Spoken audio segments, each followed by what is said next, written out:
And then the third KPM in this arena has to do with construction costs. Now, this is a number that often gets a fair amount of discussion. And it has been trending up for many years.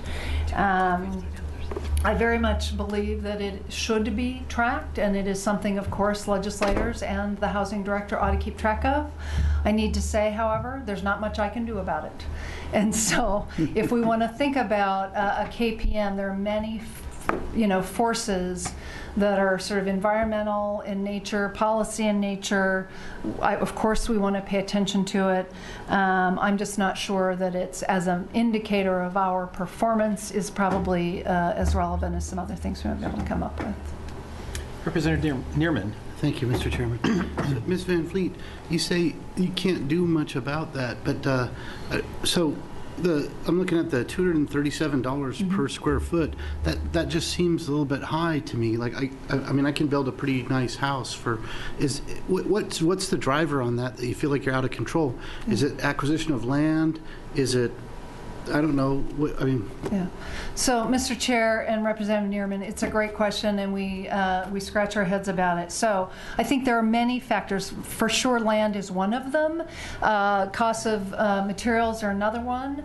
The sort of the quality of construction, whether or not you pay prevailing wages, whether or not you want it to be a green building and LEED certified at the platinum or gold or silver level.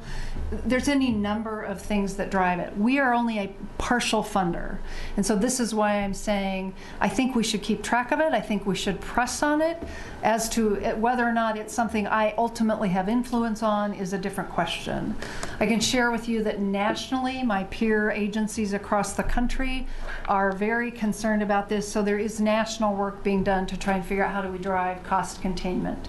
The other thing I'll share is that Meyer Memorial Trust, which has taken a particular interest in affordable housing, is doing its own study of this question of cost containment, and we're participating in that and trying to be good partners.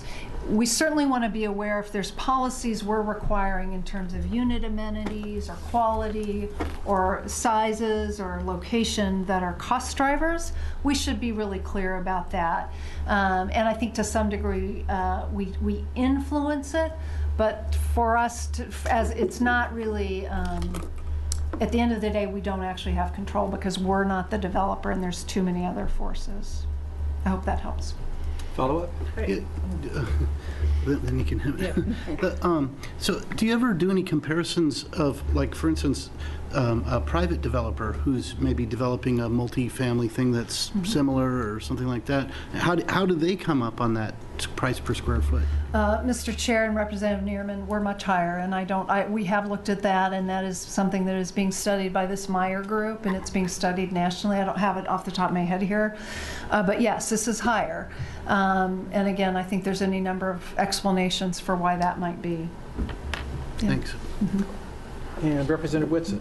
Yeah, I'd just like to say, I think it's doubtful that there is a legislator in this building that lives in a platinum LEED certified home. Maybe there's one, I don't know, but I do have a problem with the fact that we are LEED certifying any sort of public housing. So, Mr. Chair and Representative Whitsitt, your point is well taken. I can tell you that we have dropped, the department did have some kind of green building standards for a while. We've dropped them so that we can have time to study that question. That said, many of our local government partners still have them.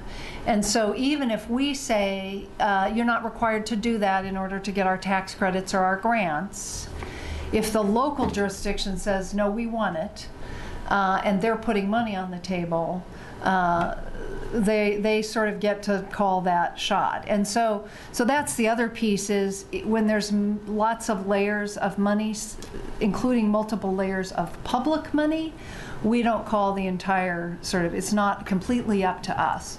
So there's an influence point there, and I think we have to keep talking about it. And it's a little unsatisfying for all of us, I would say. And Representative Neerman.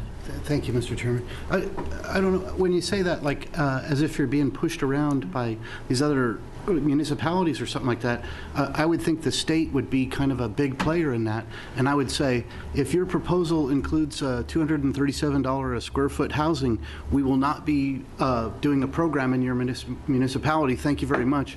We'll be doing one over there where they won't require us to be LEEDS Platinum certified or whatever it is that's driving it. So, I mean, I'm just, that's kind of frustrating to me. That's just a comment, I guess.